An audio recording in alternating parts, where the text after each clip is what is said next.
क्षेत्र में चर्चा सरेआम होगा।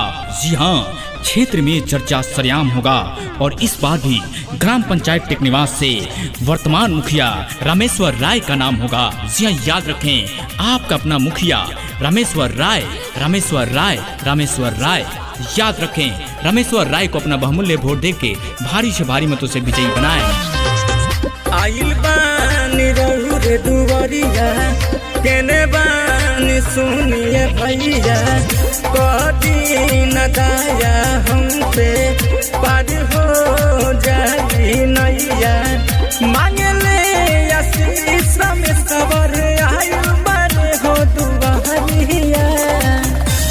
अरे चाची, ये भैया, ये भौजी, सुना, अब क्यों बेरा भाई रामेश्वर राय के भारी से भारी मतों से विजयी बनाई आ मुखिया बनाई फिर से। विजयी बनई हा, इनके जीतई हा,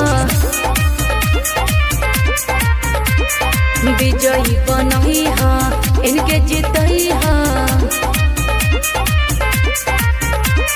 जी हाँ, काम किया है काम करेंगे। जी हाँ, काम किया है काम करेंगे, कभी नहीं आराम करेंगे। याद रखें, आपका अपना प्रत्याशी भाई रामेश्वर राय, रामेश्वर राय, रामेश्वर राय। सुनिए भैया भाभी करिले गो भैया हो, सुनिए भैया भाभी करिले गो भैया हो।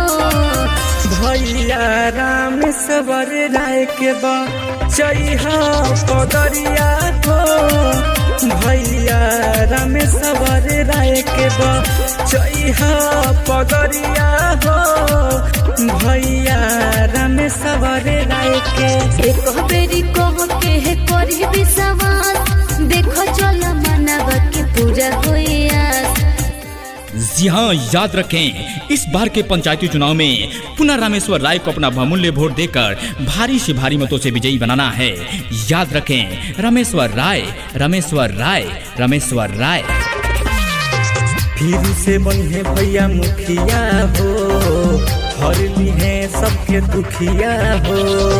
फिर से बने भैया मुखिया हो, हर ली है सारा दुखिया हो। वोटे अपन देख के तू इनका के जीतई हा, विजयी बनई हा, इनके जीतई हा, विजयी बनई हा, इनके जीतई हा, विजयी बनई हा।